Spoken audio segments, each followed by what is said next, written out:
আল্লাহর নবী একদিন বলতেছিলেন সাহাবীরা রে, আমার কাছে তিনটা জিনিস প্রিয়, এক নম্বরে নামাজ, দুই নম্বরে আমার বিবিগণ, তিন নম্বরে সুগন্ধি।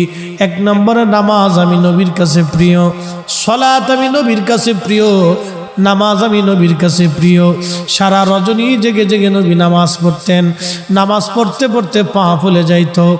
আম্মা জান আয়েশা একদিন ডেকে বলেন, ইয়া রাসূলুল্লাহি, আপনার আগে পরের সব গুনাহগুলি মাফ, আপনার তো কোনো গুনাহ নাই নবী গো, তারপর কেন আপনি এইভাবে নামাজ পড়েন? আল্লাহর নবী ডাক দিয়ে বলেন, আয়েশা রে, আমি কি আল্লাহর শুকরগুজার বান্দা হব না? আমি কি আল্লাহর কৃতজ্ঞ বান্দা হব না? আমি কি রব্বে কারিমের দরবারে কৃতজ্ঞতা প্রকাশ করব না রে আয়েশা? আল্লাহর হাবিবের কাছে প্রিয় ইবাদতের নাম হলো সালাত, নামাজ। নামাজ হলো খুব দামি ইবাদত, পছন্দের ইবাদতের নাম সালাত, নামাজ। কঠিন মেহশরের মাঠে আল্লাহর আরশে মুআল্লা ছাড়া কোনো ছায়া থাকবে না, ওই ব্যক্তিকে আল্লাহ ছায়া দিয়ে দিবে যে ব্যক্তি নামাজ পড়ে মসজিদ থেকে বের হয়ে আসার পরে তার হৃদয়টা মসজিদের মধ্যে ঝুলিয়ে রেখে আসে।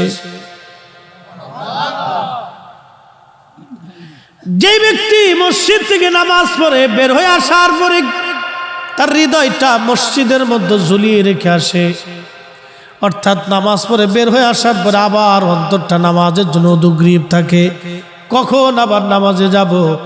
এই লোকটা আরশে মুআল্লার নিচে আমার আল্লাহ তার জন্য জায়গা বরাদ্দ করে দিবে।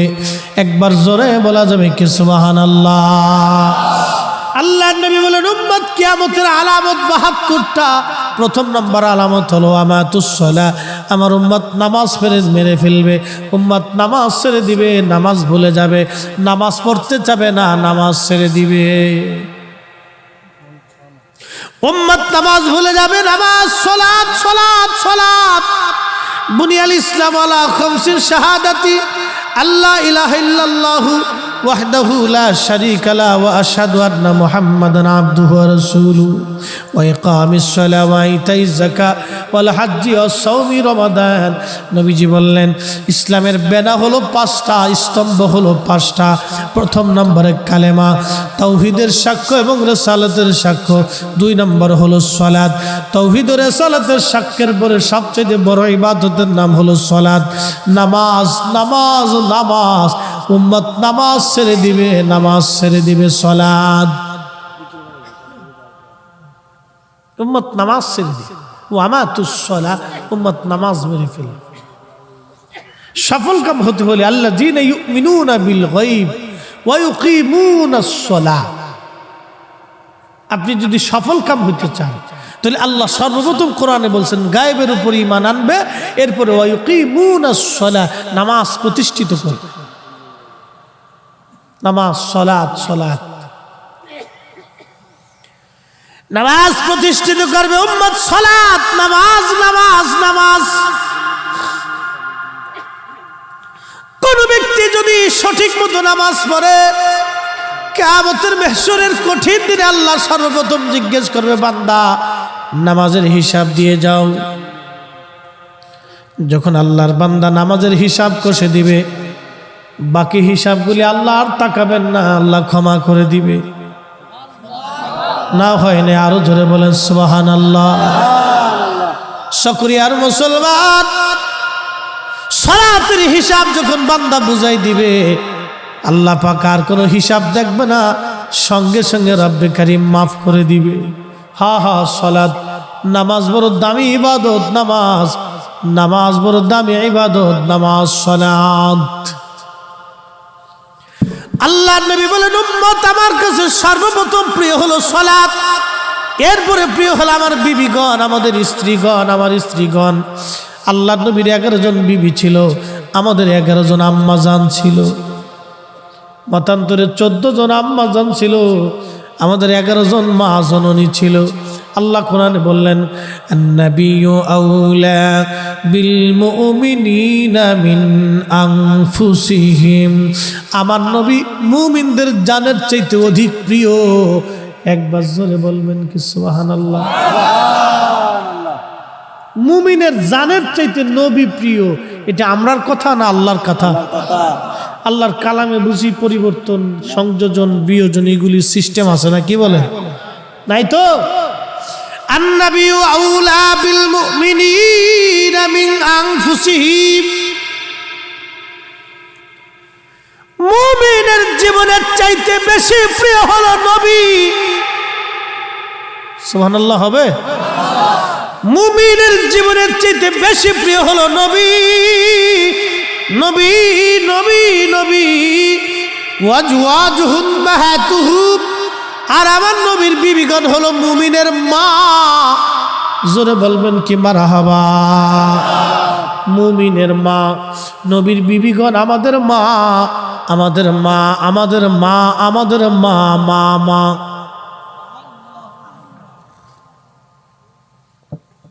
মা সর্বপ্রথম মায়ের নাম খাদিজাতুল কুবরা তাহেরা তয়্যিবা। সুবহানাল্লাহ বলবেন। তাহেরা তয়্যিবা, পবিত্রা, পবিত্রা ছিলেন, পবিত্রা, তাহেরা তয়্যিবা। আমার দেশের খাদিজার মতো না। আমরা দেশের খাদিজার উন্নাত হয় সামনে, ফিসে খাদিজা হয় সামনে। খাদিজা নাম দিছে খাদিজা বেগম। শয়তান কোথাকার, বেপর্দা, বেহায়া, অর্ধউলঙ্গ হয়ে রাস্তায় আড়ে। বেডি না বেটা, জন্ডিস না লেডিস, ইজলে না বেডি বোঝা যায় না। হ্যাঁ কথা কর না, বোঝা যায় না। নাম দিছে খাদিজা।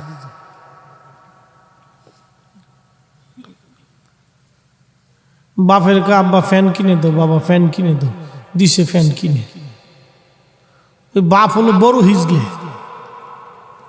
যে বাপে তার মেয়েকে প্যান্ট শার্ট পরা, এটা হলো হিজলে। ওটা বাপ হয়েছে কি জন্য? কি কথা বলেন না? ওটা বাপ হয়েছে কেন? ওটা তো হিজলে। ওকে বাপ হইতে বলছে কেন? খুব মনোযোগ দিয়ে প্রিয় নবীজির পছন্দের বিবিগণ হলো পছন্দের। আল্লাহর নবী বলতেন, উম্মত আমার কাছে পছন্দ হলো আমার বিবিগণ। এর অর্থ মানে এটা না যে নবীজি নারীদের প্রতি আসক্ত ছিল, বিষয়টি এরকম না। কিন্তু নাস্তিকেরা বলে নবী বহু নারীতে আসক্ত ছিল বিদায় বহু বিবাহ করেছেন। আসলে ওদের জন্মের ভিতরে বাবা ভেজাল আছে। সন্দেহ আছে আপনাদের? আল্লাহর নবীর চরিত্রে ইজ্জতে যারা চাদর ধরে, ওদের জন্মের ভিতরে কি আছে? না আর জোরে জোরে কোন, জোরে কোন, কি আছে? ভেজাল আছে, ভেজাল ভেজাল ভেজাল। আরে আমরার মাযহাবের ইমাম আবু হানিফা রাহিমাহুল্লাহ, মাযহাবের ইমাম, আমরার মাযহাবের ইমাম, কত বড় আলেম ছিলেন দেখেন। তো একদিন উলামা ইকরাম নিয়ে বসে ফিকহি দর্স চলতেছে, ইলমের দর্স চলতেছে। তো বাচ্চা কাচ্চারা খেলাধুলা করে, তো একটা বল ছুটে এসে দর্সের মাঝখানে চলে আসছে। সব বাচ্চারা আলেম ওলামা দেখে আর আগাইতে সাহস পারে না, দূরে দাঁড়ায় গেছে। আমাদের কিছু বাচ্চা, অনেক আদবী বাচ্চা আছে না, অনেক আদবী বাচ্চা। এই যে আমার যুবক যারা আজকে মাহফিলে বসছে, কিছু পোলাপান আছে চারপাশ দিয়ে ফেসবুক চালাইতেছে, মাইন কিছু বিড়ি টেনতেছে। এরকম পোলাপানি তো আছে, কি কথা কর না কেন? আছে না না? আবার কিছু পোলাপান আছে নেশাখোর, এমন ভাবে ভাব লইছে, উরে বাপরে বাপ, উনি দেশের নেতা। সিটকিনি কষাতে কায়দা মতো কইসে মারি দিলে একবারে চামড়া পোল্ট্রি মেরে উঠে চলে আসবে। ও সিস্টেম জানা আছে, কোথায় কোন জায়গায় কারে মারতে হবে। ও শিখে টিকে কিন্তু ওয়াজ করবার হয়েছে, খুব মনোযোগ দিয়ে। তো এই সব ছেলেরা দূরে দাঁড়িয়ে রয়েছে, বল নিতে কেউ সাহস পায় না। হঠাৎ করে একটা ছেলে দৌড়ে এসে মাঝখান থেকে বলটা থাপা দিয়ে নিয়ে চলে গেল। ইমামুল আজম ডেকে বললেন, এই ছেলেটা জারস।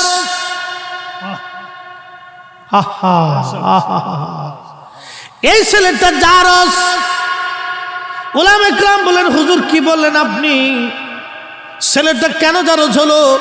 ইমামুল আজম ডাক দেয়া বললেন, দেখো আমরা এতগুলি আলেম এক জায়গায় বসে আছি, কেউ আমাদের মাঝ থেকে কোনো বালক বল নিতে সাহস করলো না, কিন্তু এই ছেলেটা বেয়াদবের মতো এসে আমাদের মাঝ থেকে বলটা থাপা দেনি বেয়াদবের মতো চলে গেল। খোঁজ নিয়ে দেখো এই ছেলেটার জন্মে ভেজাল আছে।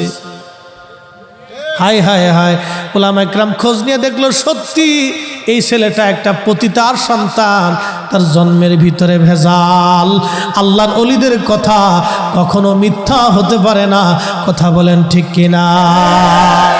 নারে তাকবীর, নারে রিসালাত, আহলে সুন্নাত ওয়াল জামাত। হো চকরিয়ার মুসলমান, নাস্তিকেরা বলে নবীজি বহু নারীতে আসক্ত ছিলেন বিদায় বহু বিবাহ নবী জীবনে করেছে।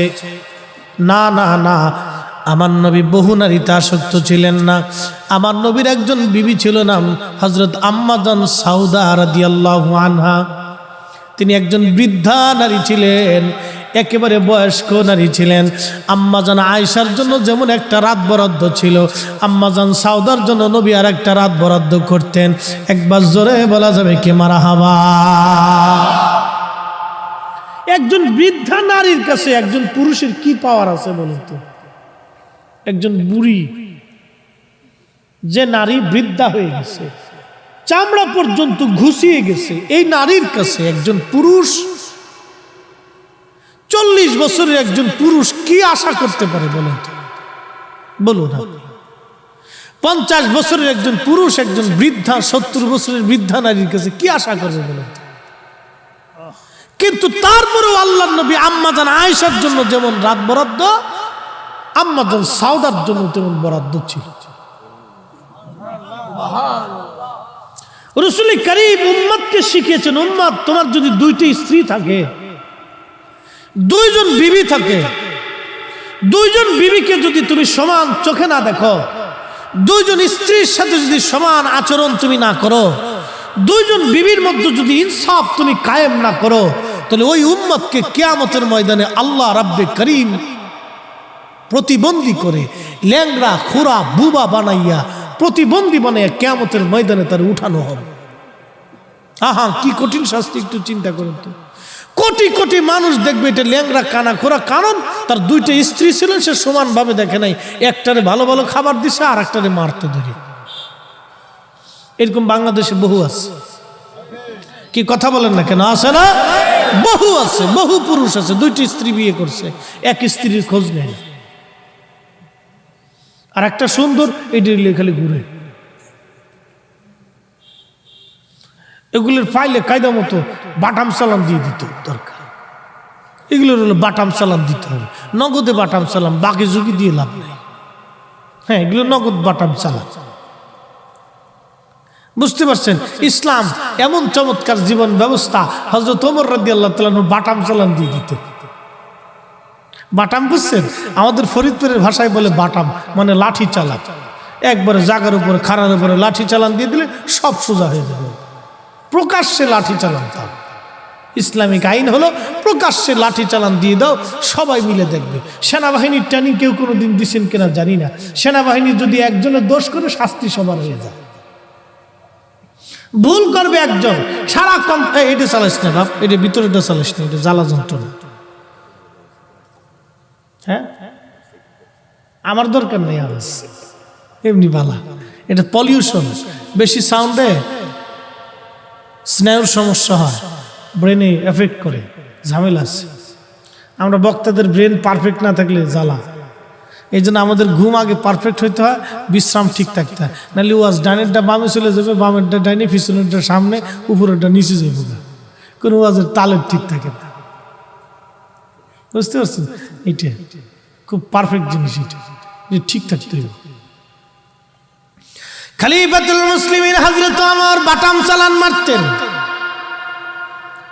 নগদের উপর বিচার করা হতো, হযরত ওমর নগদের উপর বিচার করে দিতেন। বন্ধ করে দাও ভাই, আমার কাছে অসুবিধা বললাম। প্রিয় মুসলমানেরা খুব মনোযোগ দিয়েন, হযরত ওমরের কথা বলছিলাম, বাটাম চালান। সেনাবাহিনীর ভিতরে ভুল যদি একজনের হয়, শাস্তি সবাইকে দেওয়া হয়। একটা কোম্পানির একজন লোকে যদি ভুল করে শাস্তি সবাইকে দেওয়া হয়, এজন্য শাস্তি দেওয়া হয় কারণ সেনাবাহিনীর ট্রেনিং তো খুব বড় মারাত্মক। যুদ্ধের ভিতরে একজনের যদি ভুল হয়ে যায় তাহলে পুরা ব্রিগেডটা মার খেয়ে যেতে পারে। এই জন্য সবাইকে সমান তলে শাস্তি দিয়ে দেওয়া হয় যাতে কেউ ভুল না করে। ইসলামের শাস্তির বিধান এরকম হবে, ভুল করতে হবে, ভুল হয়ে যাবে, শাস্তি বিধান চালু হয়ে যাবে, কোনো কাহিনী টাহিনী নাই। শাসন ব্যবস্থা যদি হযরত ওমরের মতো হতো, আমার দেশের চুরি ডাকাতি রাহাজানি খুন খারাপি এই সব কিছু বন্ধ হইয়া আমার দেশের মানুষ তারের মতো সোজা হয়ে যাইতো। কথা বলেন ঠিক কিনা? একবারে তারের মতো সোজা হয়ে যেত। ফরমালিন, আবার ফলের ভিতরে ফরমালিন টাস করে আঙ্গুল কেটে দিত।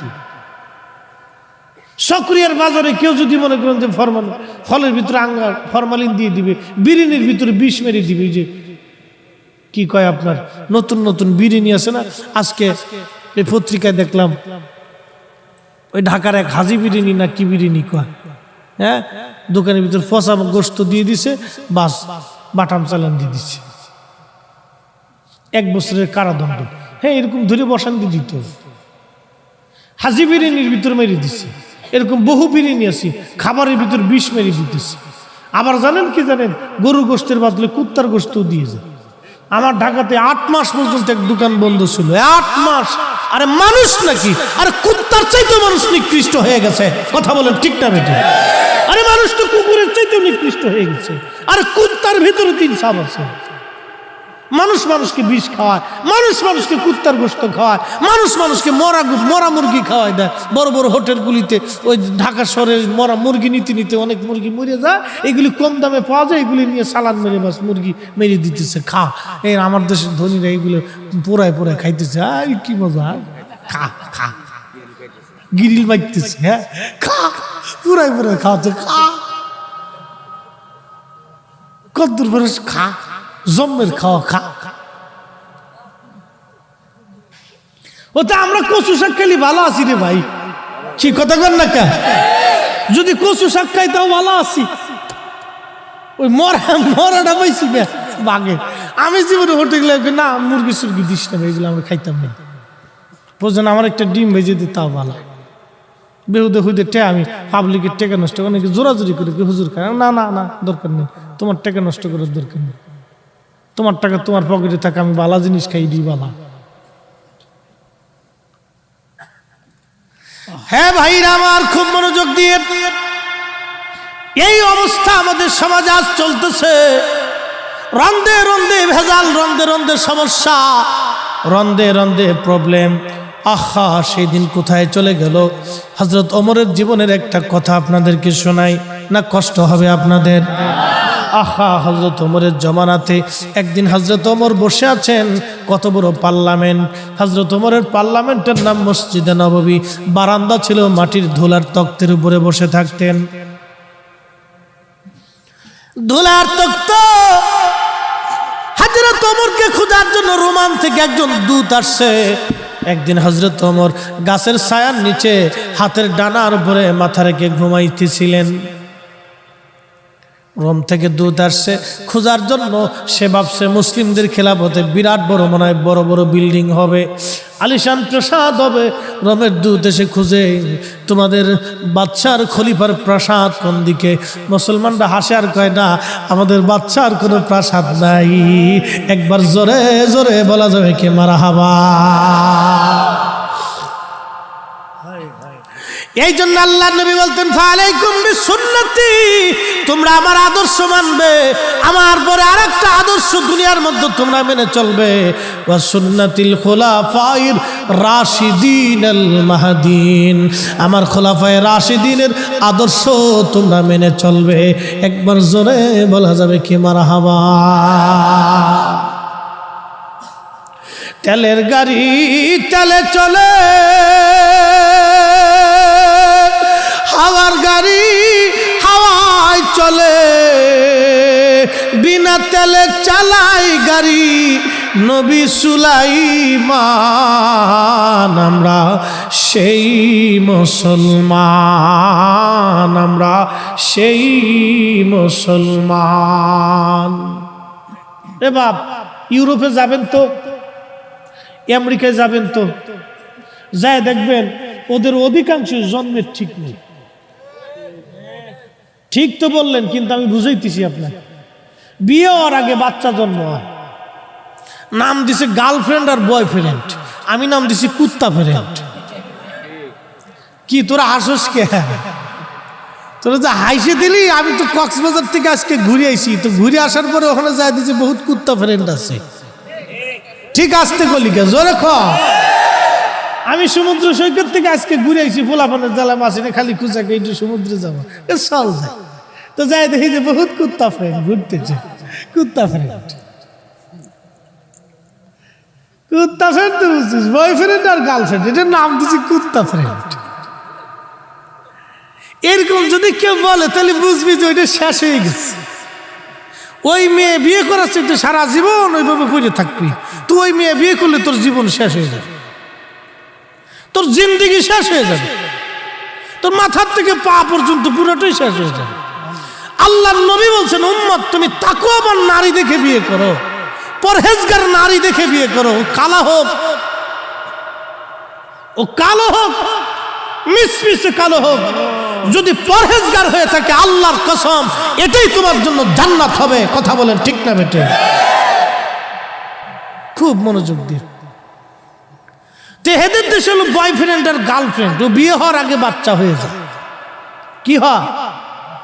কিন্তু একটা কথা আপনাদেরকে বোঝানোর জন্য আনছি, এই উন্নত বিশ্বগুলি আমেরিকা যাই বলেন না কেন, আমি একবার ভুটান গেছি, আজকের কথা না, পরে আরো 5-7 বছর আগে ভুটানে গেছি মাহফিল করার জন্য। ওই জায়গার থেকে মাহফিল করে ভুটানে গেছি আমি, আজকের বলা না। কালকে আবার ইন্ডিয়ার ভিসা ওঠানোর জন্য যাব, ভিসা হয়েছে আর কি, মার্চে যাব। তো খুব মনোযোগ দিয়ে, তো ওই ভুটানে যাওয়ার পরে দেখি সব হাফ প্যান্ট পরা রাস্তা দিয়ে বেরিয়ে হাঁটতেছে। তা আমি কি কইলেও এলেন আপনারা আমারে? তাকে হুজুর কিছু করার নাই, আপনি নিচের দিক চাইতে না, আপনারা ধরে লয়ে যাই। কি করবো কন, কি জ্বালার জ্বালা। তো এক হোটেলে ঢুকার পরে দেখি খালি বোতল সাজানো। তা আমি বললাম, ওটা কি? হুজুর এগুলো বোতল শাহ। বোতল শাহ বুঝছেন? মদ মদ মদ মদ, এতে এগুলো খায়। আমি বললাম, এই হোটেলে আমি খাবো না, না খেয়ে থাকবো তাও খাবো না। কোনো মুসলিম হোটেল থাকলে আমার নিয়ে চলে। তো সারাদিন না খাওয়ার পরে বিকেলবেলা শেষে জায়গা যাইয়া এক হোটেল ছিল মুসলিম হোটেল, যায় দেখি হজরত আলা হজরত রহিমাহুল্লাহর নাম খুব সুন্দর করে মাজার শরীফের ছবি টবি দিয়ে একবার সাজাই থুয়ে দিছে। একবার জোরে বলবেন না মারহাবা?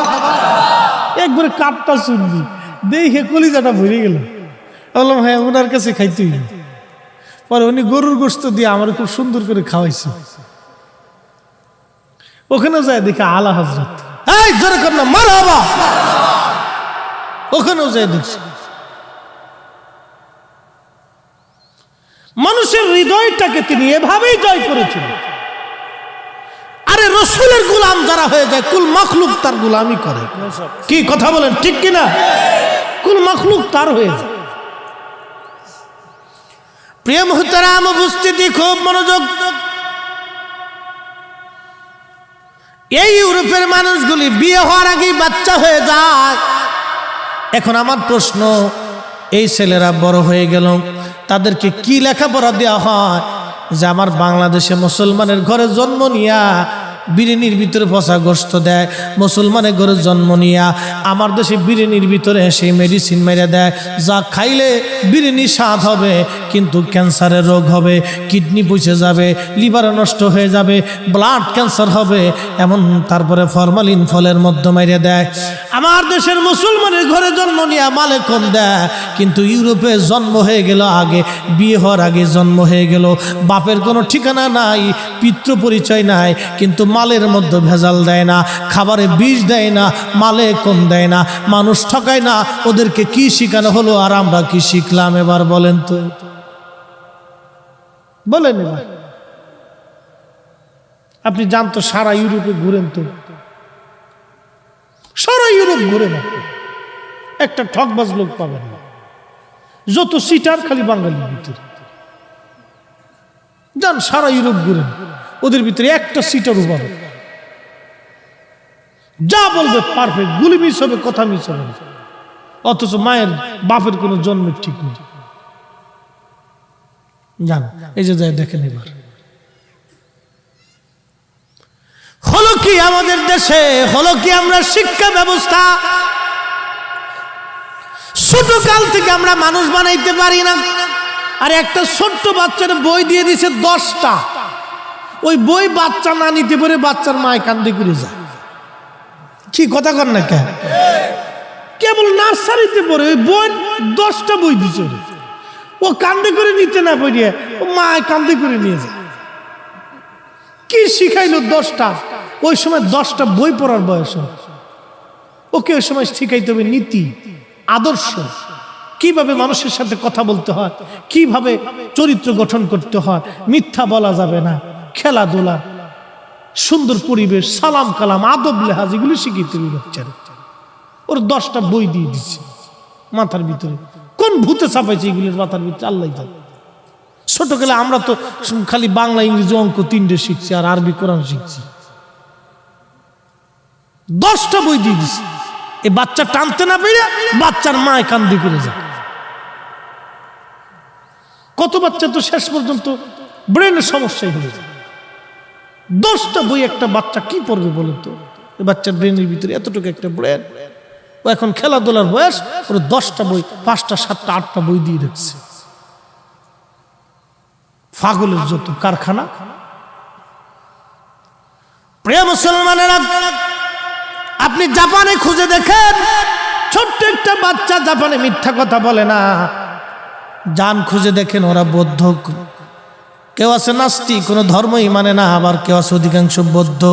যা দেখেন একটা বাচ্চা মিথ্যা বলবে না, বাচ্চা মানুষ ঠকাবে না, চুরি করবে না।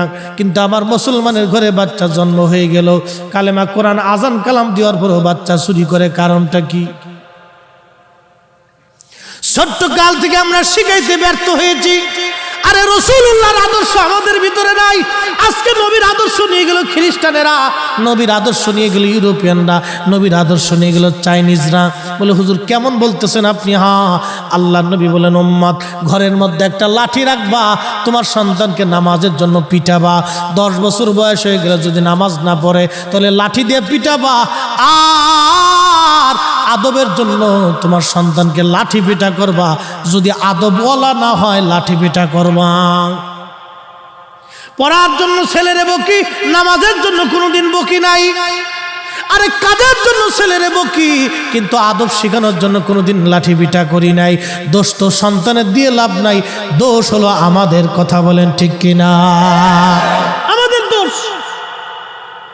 ছোট্ট কাল থেকে এগুলির মানুষ বানাইতে পারি,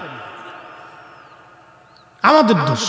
আপনি জানতো জাপানে একটা ছোট্ট ছেলে মিথ্যা বলবে,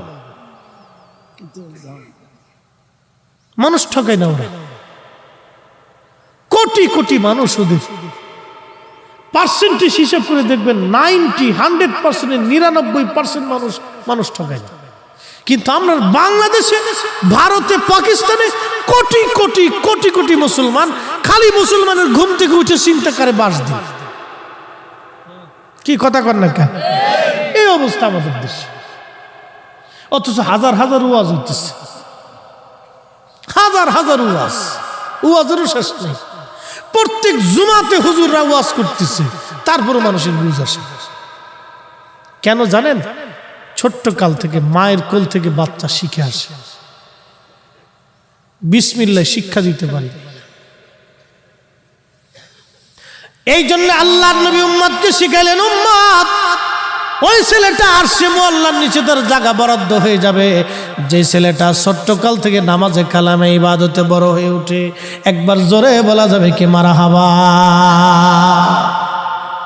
কষ্ট হইতেছে? হযরত ওমরের জীবনের একটা ঘটনা শোনাবো। এই যে শোনাইতেছি, জায়গা মতো আসতেছি, সে জমানা আর এ জমানার ভিতরে কত তফাৎ, সেই সময়ের মানুষ আর এই সময়ের মানুষের মধ্যে কত তফাৎ। আজকে মুসলমানদের আদর্শ খ্রিস্টানরা নিয়ে চলে গেছে। মনে কিছু নিয়ে না, ওরা শুধু ইমানটা নেয় নাই, ওরা শুধু ইমানটা নেয় নাই, বাকি সব নিয়ে গেছে। ওরা ইমান নেয় নাই, বাকি সব নিয়ে চলে গেছে। ওরা ইমান নেয় নাই, বাকি সব নিয়ে গেছে। খুব মনোযোগ দিয়ে হযরত ওমর রাদিয়াল্লাহু আনহু বসে আছেন। হযরত ওমর বসা, এমন সময় ধুলার তক্তে, কি একটা তক্ত, কত বড় বাদশা, সারা পৃথিবীর অর্ধেক জাহানের খলিফা হযরত ওমর, যার নাম শোনার পরে রোম বাদশারা পর্যন্ত থরথর করে কাঁপতেন যে না, পৃথিবীর সবার সাথে যুদ্ধ করা যাবে, হযরত ওমরের সাথে যুদ্ধ করা যাবে না। পার্সিয়ান সাম্রাজ্য, রোম সাম্রাজ্যের বড় বড় রাজারা থরথর করে কাঁপতেন যে না, হযরত ওমরের সাথে যুদ্ধ করা যাবে না। ও মুসলমান, গভীর মনোযোগ।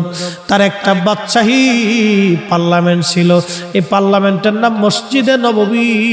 তিনি যেখানে বসতেন মসজিদে নববীর বারান্দা, আর যে আসনে বসতেন সেই আসনের নাম হলো মাটির আসন।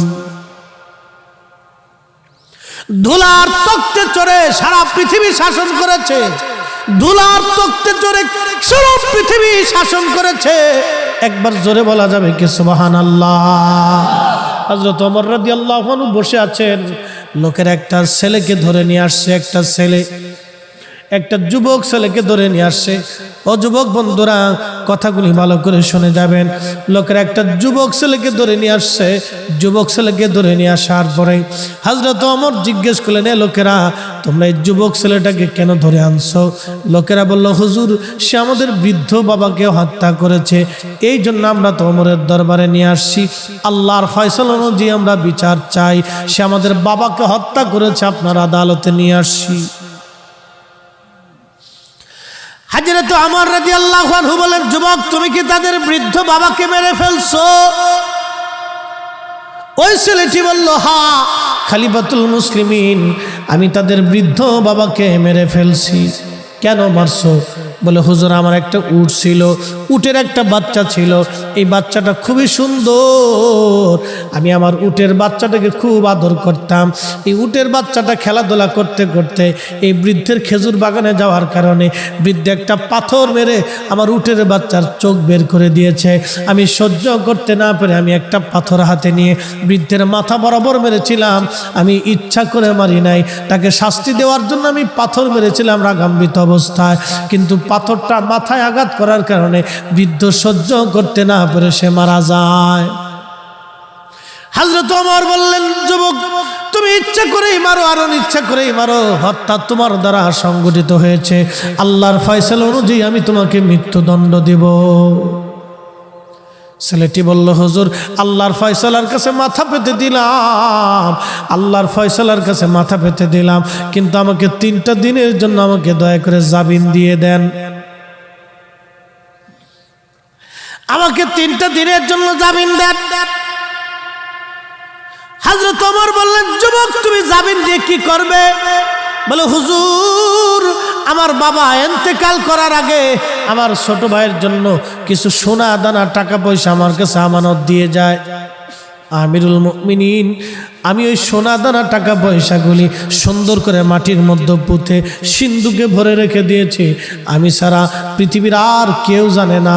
হুজুর, আমি যদি আপনি আমাকে হত্যা করে ফেলেন, আমাকে যদি আল্লাহর শাস্তি অনুযায়ী মৃত্যুদণ্ড দেন, আমার ছোট ভাইয়ের আমানত নষ্ট হয়ে যাবে, আমার যাইতে একদিন লাগবে, আসতে একদিন লাগবে, মাঝখানে একটা দিন আমি আমার ছোট ভাইয়ের সব আমানত বুঝাই দিয়ে চলে আসব।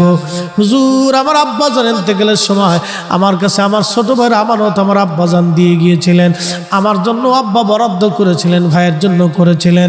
আপনি যদি আমাকে মৃত্যুদণ্ড দেন, তাহলে আমার ভাইয়ের আমানত নষ্ট হয়ে যাবে, আমাকে আমানত বুঝাই দেওয়ার জন্য আমাকে একটু জামিন দিয়ে দেন। একবার জোরে বলা যাবে কি মারহাবা। হে মুসলমান, কোথায় হারাই গেল আজ? হাই হাই, কি মুসলমান ছিল সেই দিনের যুবক, বলতেছে, হুজুর, আপনি আমাকে জামিন দেন, আমার ভাইয়ের আমানত বুঝাই দিয়েছি। হযরত ওমর রাদিয়াল্লাহু আনহু ডেকে বললেন, ছেলে, তোমাকে তো জামিন দেব, কিন্তু জিম্মাদারি কে নিবে বলো? তুমি দেখো মদিনাতে তোমার জিম্মাদারি কেউ নাই কিনা। জিম্মাদারি তো বড় কঠিন, ওমরের আদালতে জিম্মাদারি বুঝছেন, যদি এই ছেলে ফেরত না আসে তাহলে জিম্মাদারির উপর শাস্তি বর্তাবে। কে জিম্মাদারি নিবে ছেলের? ছেলে যদি ফিরে না আসে, হযরত আবু যর গিফারি বললেন, হুজুর আমি তার জিম্মাদারি নিয়ে নিলাম। ওমর বলেন, আবু যর বুঝে সুঝে দিও। বলে, হুজুর না, অসুবিধা নেই, আপনি দিয়ে দেন, ছেড়ে দেন। বলে, আবু যর বুঝে নাও। বলে, হুজুর বুঝেই নিচ্ছি, আপনি তাকে ছেড়ে দেন। আবু যর গিফারি খুব আশিক রাসূল এবং দুনিয়া বিরাগী সাহাবী ছিলেন। নবীজি বলছিলেন, আবু যর তুমি একাই থাকবে, একাই মারা যাবে, কিন্তু তোমার জানাজাতে বহু মানুষের উপস্থিতি হবে। না আসতে হয়ে গেল না? আরো জোরে। আমরা রাসূলের ইলম নিয়ে প্রশ্ন করি, কত হতভাগা উম্মত আমরা। হাই হাই হাই, হ্যাঁ উম্মত কত বড় হতভাগা হলে রাসূলের ইলম নিয়ে প্রশ্ন তুলে। শাইখুল হাদিস মাদ্রাসায় পড়া কত বড় হতভাগা হলে শাইখুল হাদিস হয়ে রাসূলের ইলম নিয়ে প্রশ্ন তুলে। চি, উম্মত লজ্জা করা উচিত। হ্যাঁ বেটা, লজ্জা করা উচিত। ও আলেম হয়েছে কি করে? রাসূল কারীমের ইলম নিয়ে প্রশ্ন তুলে উম্মত হয়েছে। উম্মত বলে আমরা উম্মত বললেই উম্মত হওয়া যায়। আরে সেই দিনের আবু যরকে চিনে যান, আবু যর গিফারি দুনিয়া বিরাগী সাহাবী ছিলেন। দুনিয়া বিরাগী সাহাবী, দুনিয়া বিরাগী সাহাবী, দুনিয়া বিরাগী। ইন্তেকালের সময় শুধু একটা জুব্বা ছিল পরনে, গায়ে একটা জুব্বা ছিল, আর একটা পরনে তওবান ছিল, কিচ্ছু ছিল না। স্ত্রী বসে বসে কাঁদতেছে আর বলে, হুজুর আপনি এখন মারা যাবেন। ও আমার স্বামী, কে আপনার জানাজা পড়বে? কে আপনাকে কাফন দিবে? সারাটা জীবনে নির্জনে মরুদ্যানে আমি আর আপনি দুইজনে মরুভূমির ভিতরে কাটাই দিলাম। আজকে আপনার ইন্তেকালের সময় হয়ে গেল, আপনার জানাজার কাপড় আজকে নাই, কোথায় কাপড় পাবো? কে কবর খুঁজবে? হযরত আবু যর গিফারি চোখের পানি ছেড়ে দিয়ে বলে, বিবি হে, তোমাকে চিন্তা করতে হবে না। আমি আমার মাসুক আমার রাসূলের পবিত্র জবান থেকে শুনেছি, আমি একাই মারা যাব। আমার জানাজাতে বহু মানুষ আসবে, আমি নির্জনে মারা যাব। এই মরুভূমির ভিতরে তুমি আর আমি নির্জনেই মারা যাচ্ছি। শোনো হে বিবি, আমার জানাজাতে বহু মানুষ আসবে, তুমি টিলার উপরে তার আগে দেখায় দেখো কোনো কাফেলা আসে কিনা। যদি দেখো কোনো কাফেলা আসে, তাহলে বুঝবে আবু যরের সময় ঘনিয়ে গেছে। না হয়েছে না? আরো জোরে বলে। সাহাবীদের ইয়াকিন রাসূলের উপরে এরকম ছিল। শাইখুল হাদিস প্রশ্ন তুলে নবীর ইলম নিয়ে শাইখুল হাদিস হয়েছে। নাম দিছে উম্মতে মুহাম্মাদি।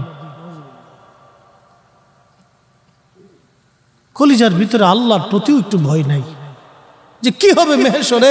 আল্লাহর আদালতে তো দাঁড়াইতে হবে। কি কঠিন ভয়াবহ পরিণতি সেই দিন হবে বলেন। পৃথিবীর কত শাইখুল হাদিস, কত মুনাজির আজম, কত মুফতি, কত প্রিন্সিপাল, কত ইমাম আল্লাহর আদালতের সামনে মাথা নত করে সেজদায় পড়ে থরথর করে কাঁপতে হবে। সেই দিন আল্লাহর নবীর সিল মোহর ছাড়া কোন উম্মতের জান্নাত নসিব হবে না। কথা বলেন ঠিক না বেঠে? আল্লাহ রাসূলের সিল ছাড়া কোন উম্মত সেই দিন জান্নাতে যাবে না, সে যত বড় শাইখুল হাদিস হোক না কেন। নবীর মহান ইজ্জতের কাছে 4 পয়সা মূল্য নেই, কিচ্ছুই না। রাসূল কারীমের মহান ইজ্জতের তুলনায় আমাদের কিচ্ছু নাই, কিছুই নাই, কিছুই নাই, কিছুই নাই আমাদের।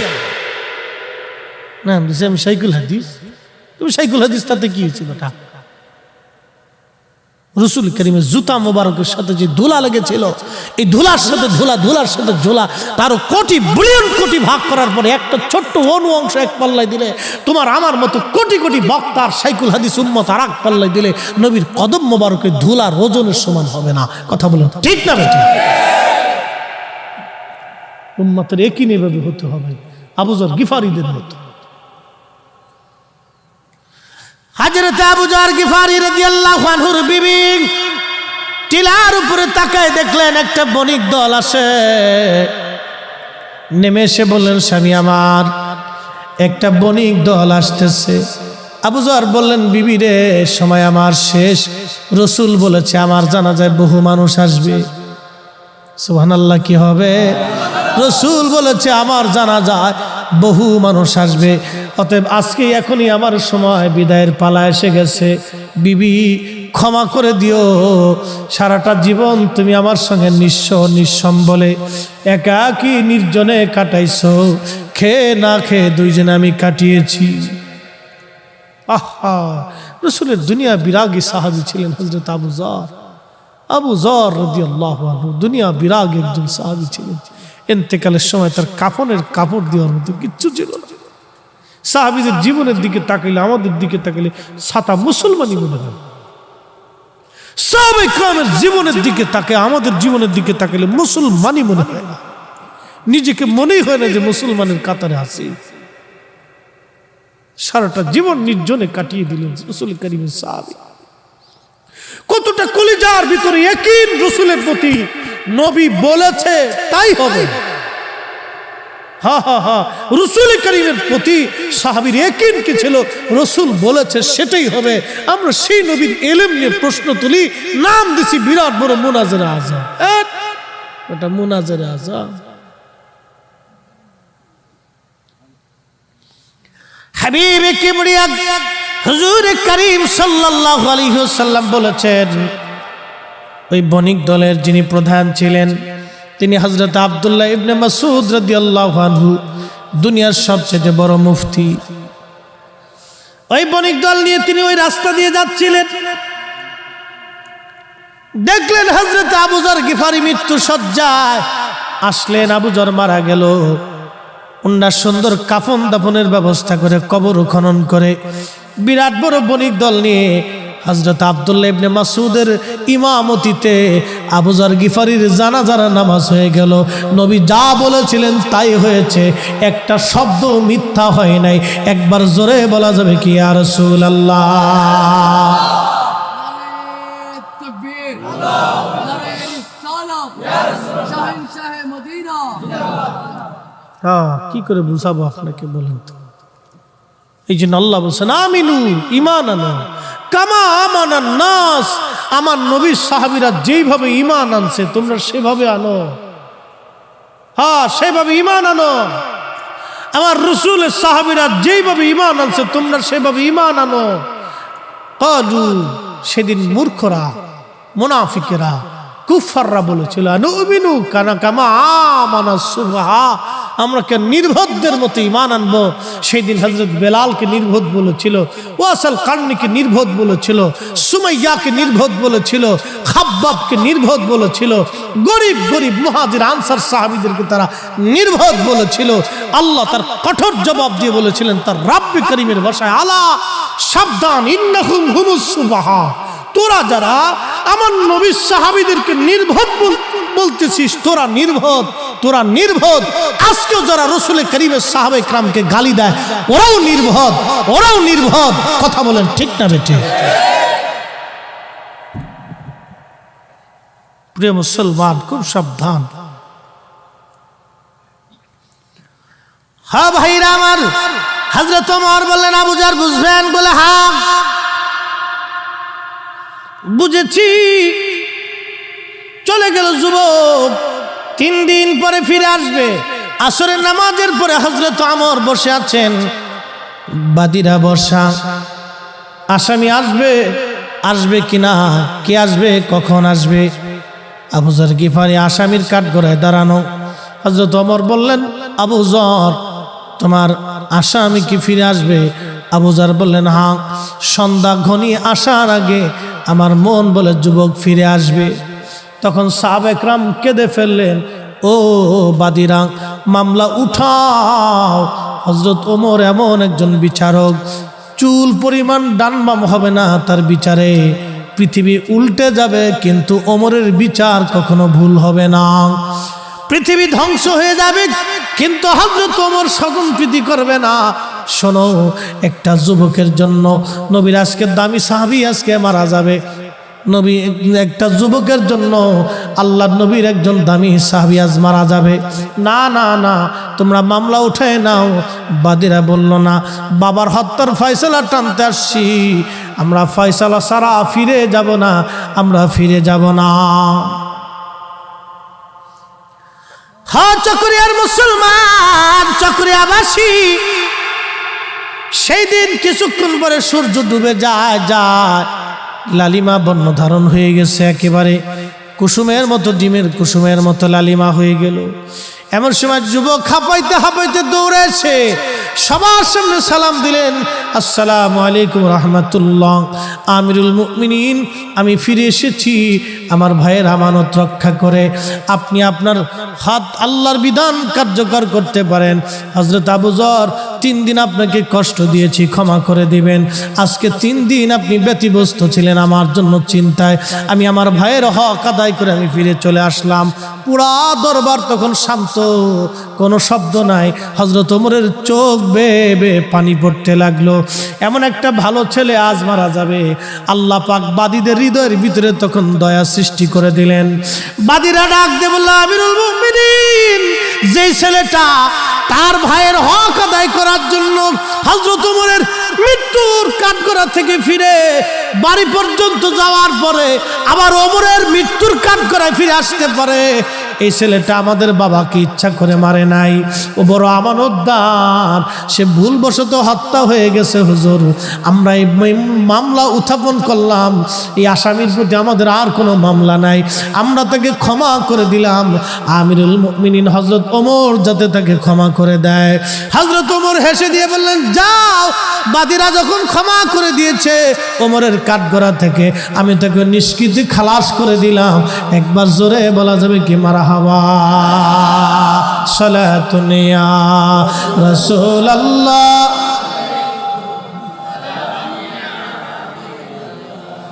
সালাতুন ইয়া রাসূলুল্লাহ।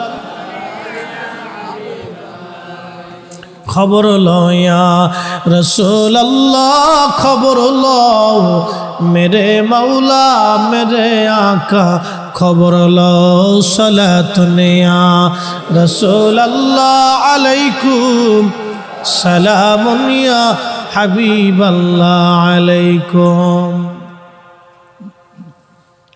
ও মুসলমান, এটা ছিল হযরত ওমরের আমলের মুসলমান, সেই দিনের মুসলমান। এই দিনের মুসলমান কেমন তার পিতা, কেমন তার সন্তান, যে ছোট ভাইয়ের আমানত সেদিন সে মারে নাই, ছোট ভাইয়ের হক সেই দিন মারে নাই।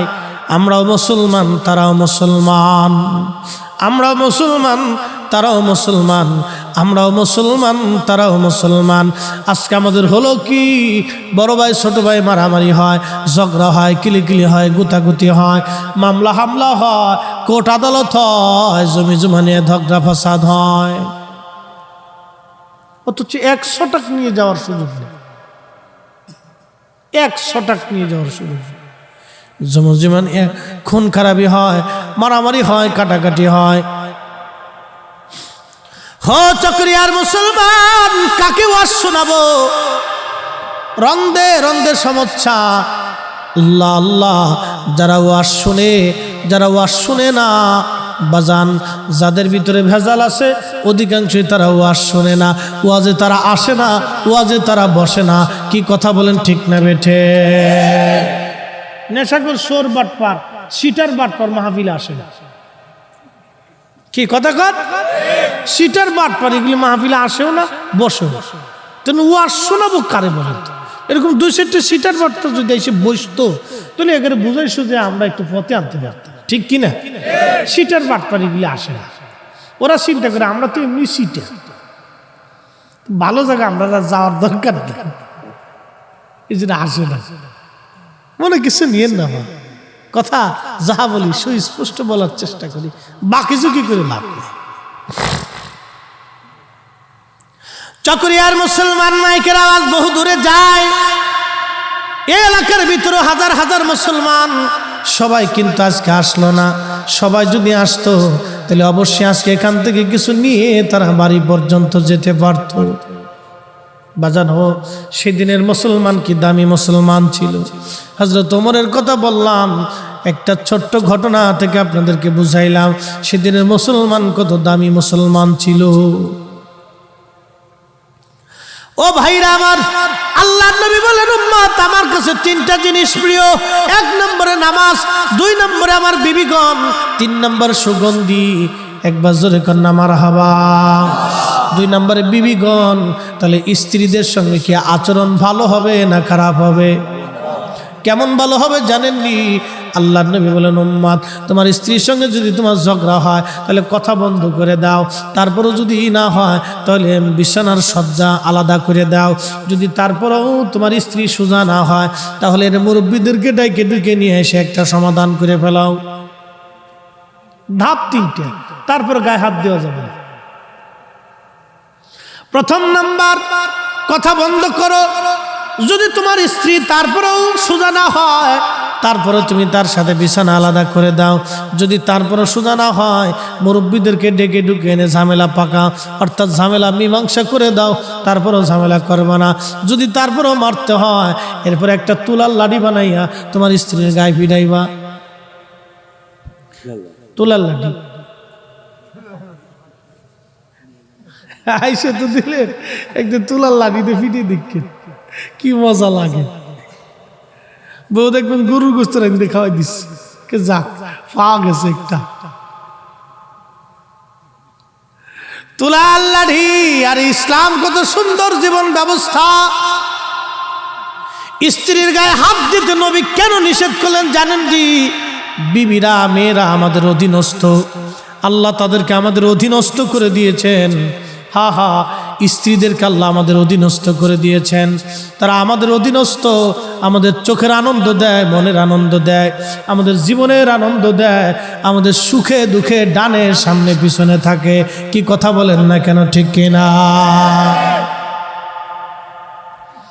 চোখের আনন্দ দেয়, মনের আনন্দ দেয়, আপনার ডানে বামে সামনে পিছনে সুখে দুঃখে সে আপনার পাশে থাকে। এই জন্য স্ত্রী আপনার অধীনস্থ। অধীনস্থদেরকে আল্লাহর নবীজি মারতে অনুমতি দেয় নাই, ভালোবাসতে অনুমতি দিয়েছে। আর ইসলাম কত চমৎকার জীবন ব্যবস্থা, আল্লাহর নবীর সুন্নাত কত চমৎকার জীবন ব্যবস্থা। এই জন্য নবী উম্মতকে শিখাই দিয়ে বলেন, উম্মত আমার কাছে সবচাইতে প্রিয় আমার বিবিগণ, যাতে উম্মতের কাছেও স্ত্রীগণ প্রিয় থাকে, স্ত্রীর সাথে ঝগড়া ফাসাদ না করে, ঝামেলা না করে, উম্মত যাতে সুখে থাকে। 1450 বছর আগে নবী শিখাই দিয়ে গেলেন। হাই হাই, এই জন্য আমরা নবীর উম্মত। উম্মত শব্দের অর্থ হলো অনুসারী, অনুসারী, অনুসারী। কিন্তু দুঃখের বিষয় হলো আমরা অনুসারী হয়ে বুঝলাম না। আল্লাহর নবী বলেন, সুগন্ধি আমার প্রিয়, উম্মতে বিড়ি টানে। কষ্ট নিয়েন না, কিন্তু চট্টগ্রামে এটা আইব ধরে না, চট্টগ্রামে এটা দোষ ধরে না। আল্লাহ রসুলের কাছে প্রিয় হলো সুগন্ধি। সুগন্ধি, সুগন্ধি লাগাবেন, সুগন্ধি। এটা আল্লাহ রসুলের কাছে খুব প্রিয় ছিল। একসাথে বলা যাবে মারহাবা। আমাদের দেশে বুকে হাত বেঁধে নামাজ পড়ে এক দল আছে না, এটার এক মৌলবী ওয়াজ করছেন, নবীজি আমাদের মতো মানুষ ছিলেন বিদায় নবীজির মুখ থেকে দুর্গন্ধ আসত। হ্যাঁ না, কুত্তা তো আরো ভালো। আমি বলতেছি, আমাদের ওই দক্ষিণবঙ্গে এক হুজুর ওয়াজ করতো, আগার পাড়া হাসে দিলি কইলে দাঁড়া, আগার পাড়া দেগার খাসি তোলালো, তবু পাড়ার ভবো খাসলাত না গেল। তার মানে বুঝেন নাই? বুঝাই দিছি। পাড়া চিনছেন তো, যে এটা তুলায় না, এটা কিন্তু গালি টালি না, কিন্তু এটার যতই সাবান আর শ্যাম্পু দেন ওর শরীর থেকে দুর্গন্ধ আসে। কি কথা ঠিক কিনা? ওর যতই শ্যাম্পু দিয়ে আপনি গোসল করান ওর শরীর থেকে দুর্গন্ধ আসবে।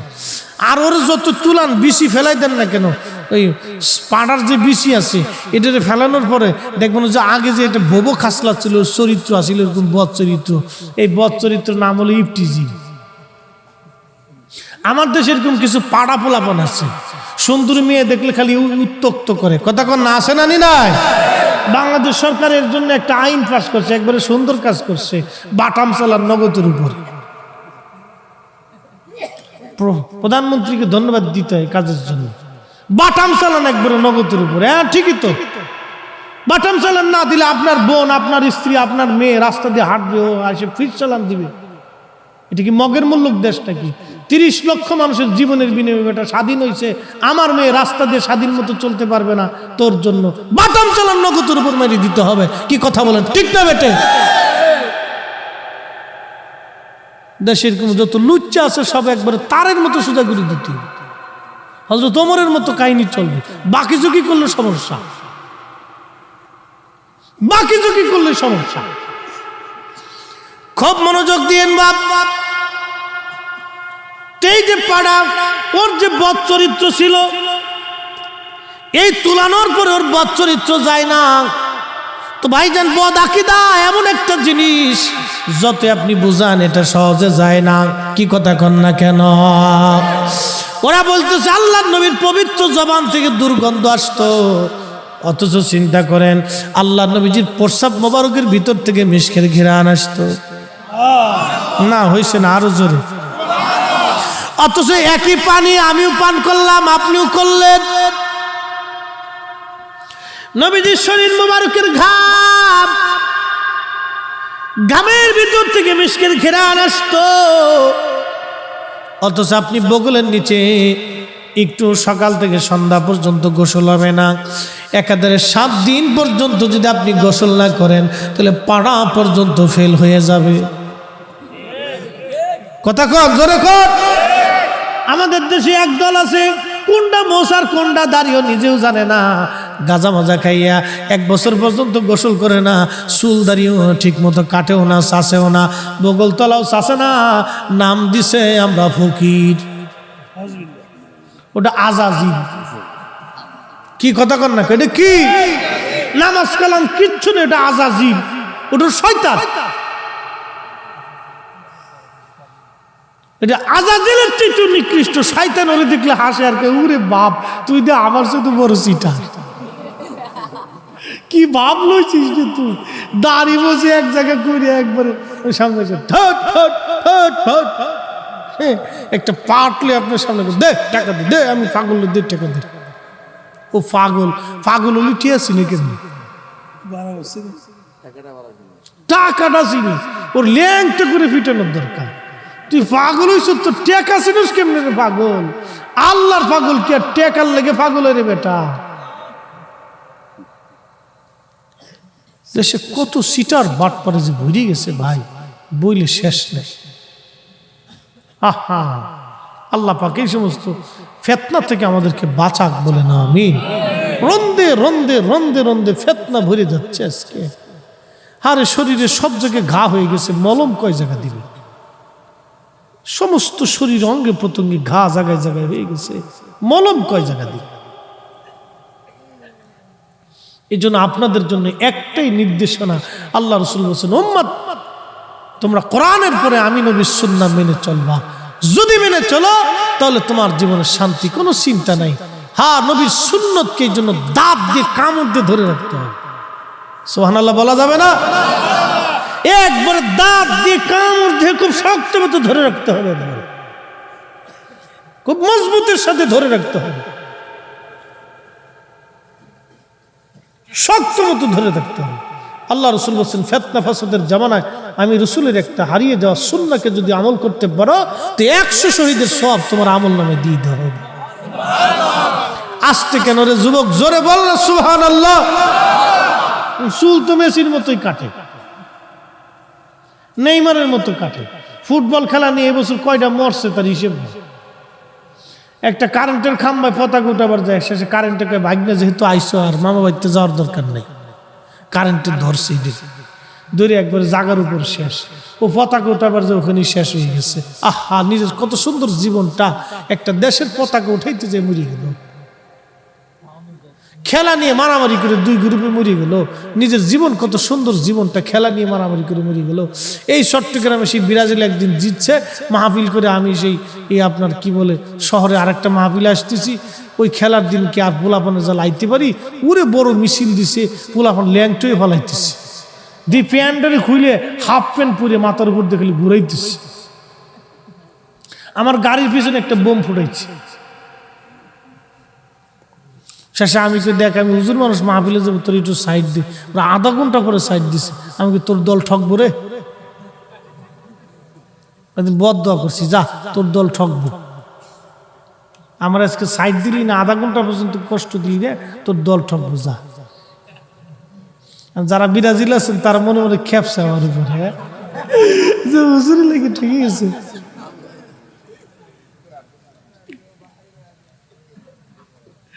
আমি কোন দলে না, যেটা জিতবো এটার দলে শুধু যাইছে। এই সমস্ত আমি দল চল নিয়ে এগুলো নিয়ে মাথায় টেনশন বাড়ানোর কোনো দরকার আছে? কতটি গমের ওষুধ খেয়ে শীতেও ঘুমাইছি ঠগার পরে। ঠক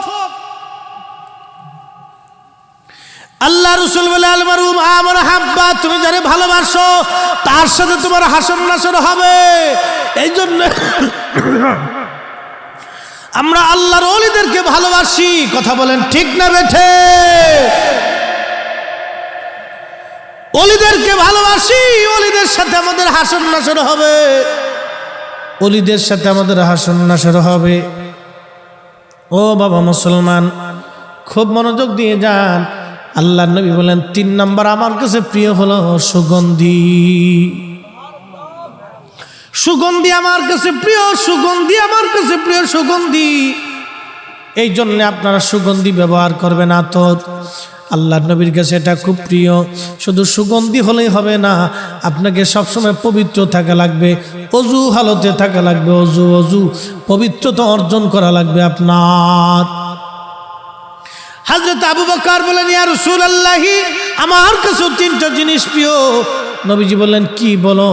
আবু বকর বলেন ইয়া রাসূলুল্লাহ, আপনার পবিত্র নূরানি চেহারা মোবারকের দিকে তাকায় থাকা আমার কাছে প্রিয়।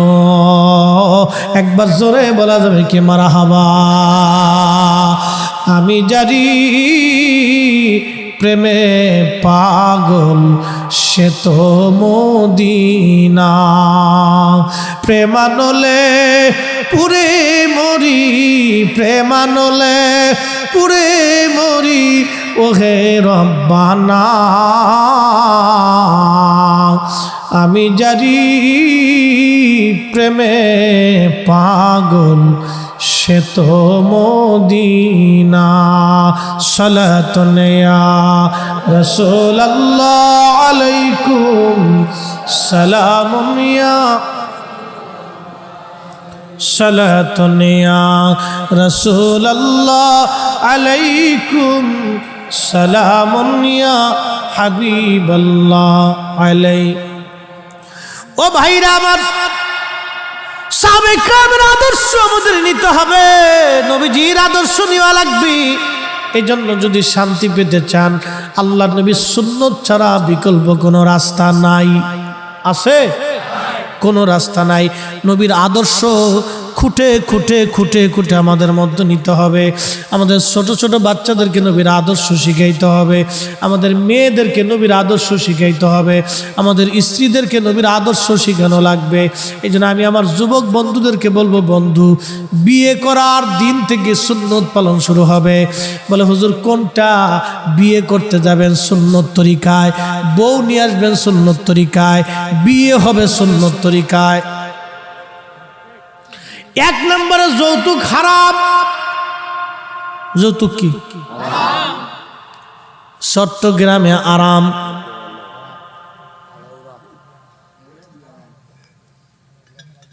চট্টগ্রামে হালাল। জোরে কোন চট্টগ্রামে হালাল না হারাম? কুত্তার গোশত, শুয়োরের গোশত, ওই সুদের টাকার গরুর গোশত, ঘুষের টাকার গরুর গোশত, যৌতুকের টাকার গরুর গোশত। এই তো সারছে না কাম। এবার মনে কিছু নিয়ে না। পায়খানাকে পায়খানাই বলতে হবে, পেশাবকে পেশাব বলতে হবে, পেশাবকে শরবত বললে হবে না বাপ। আমি ফরিদ হিসাব মুতলে শরবত হবে না, কি বলেন? হ্যাঁ, আর আপনি মুতে দিলে এটা হারাম হবে না? কি হারাম হারামই থাকবে বাপ। শুয়োরের গোশত যেরকম হারাম, কুত্তার গোশত যেরকম হারাম, সুদের টাকা ঘুষের টাকা যেরকম গরুর গোশত একই রকম হারাম, যৌতুকের টাকার গরুর গোশত একই রকমই হারাম। ঠিক আসতে কেন জোরে বলেন? জীবনের নিয়ত করবেন, বিয়ে করবেন, 1 টাকা যৌতুক দেবেন। এই খয়রাতি ব্যবসা যেন না হয়। এটা হলো ফকিরনির ব্যবসা, সবচেয়ে নিকৃষ্ট ব্যবসা এটা। পুরুষ পুরুষের মতো থাকতে হবে, পুরুষ বেড়া বেড়ার মতো থাকতে হবে। কি কথা বলেন? ঠিক না বেটে? বেড়া বেড়ার মতো থাকতে হবে। বিয়ে করবেন, শ্বশুর বাড়ির সম্পত্তির দিকে লোভ থাকবে কেন? এই ছোটল কি ব্যবসা কি জন্য থাকবে? এগুলোর জন্য না থাকে।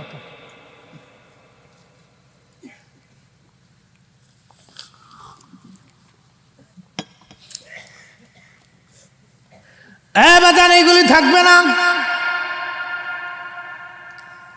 বন্ধুগণ, এইগুলি হারাম। যেগুলি হারাম হারামি।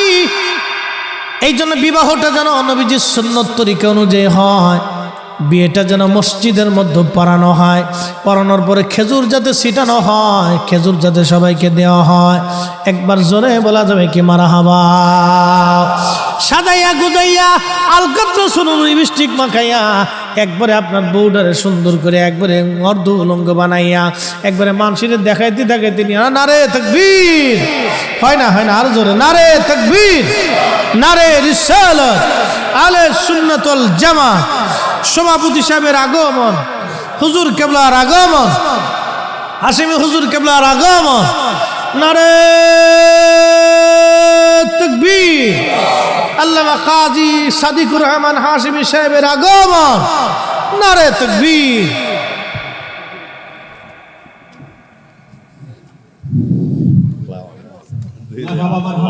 আপনি কেমন আছেন? আমাদের মাঝে উপস্থিত হয়েছেন আজকের মাহফিলের সম্মানিত সভাপতি, পীরে তরিকত, রাহনুমায়ে শরীয়ত, জানশিনা আমিনে মিল্লাত, খলিফায়ে দরবারে আলা হযরত হযরতুল হাজ আল্লামা শাহ সুফি কাজী সাদিকুর রহমান হাশিমি মাদ্দাজিল্লাহুল আলী, সভাপতি আঞ্জুমান আশিকান মুস্তাফা সাল্লাল্লাহু তাআলা আলাইহি সাল্লাম বাংলাদেশ, শাহজাদা নসীন আলামিন হাশিমি দরবার শরীফ চট্টগ্রাম। আমি হুজুর কেবলাকে আজকের মাহফিলের সভাপতির আসন অলঙ্কৃত করার জন্য মাহফিল কমিটির পক্ষ থেকে বিনীতভাবে অনুরোধ করছি।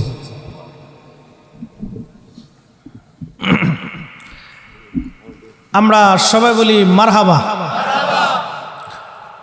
আজকের মোহতারাম সভাপতি হুজুর কেবলা উনি এসে গেছেন।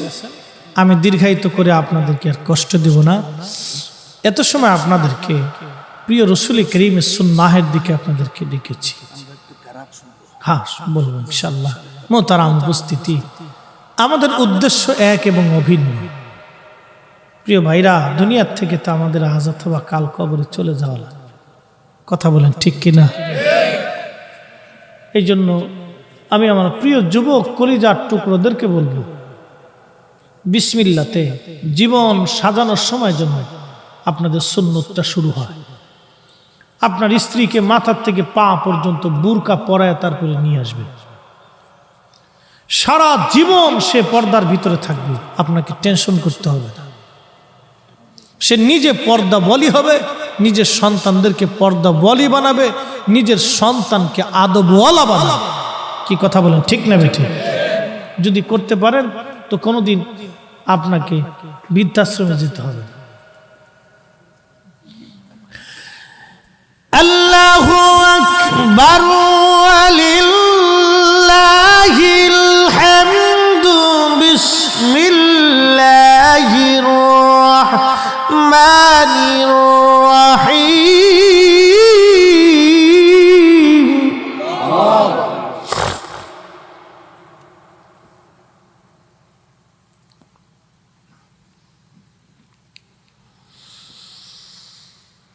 إن الذين آمنوا وعملوا الصالحات أولئك هم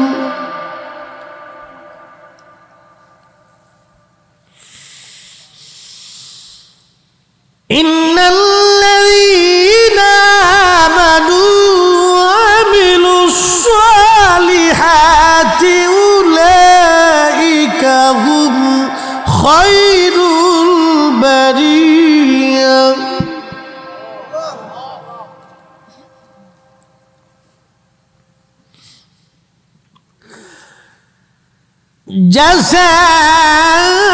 جزاؤهم عند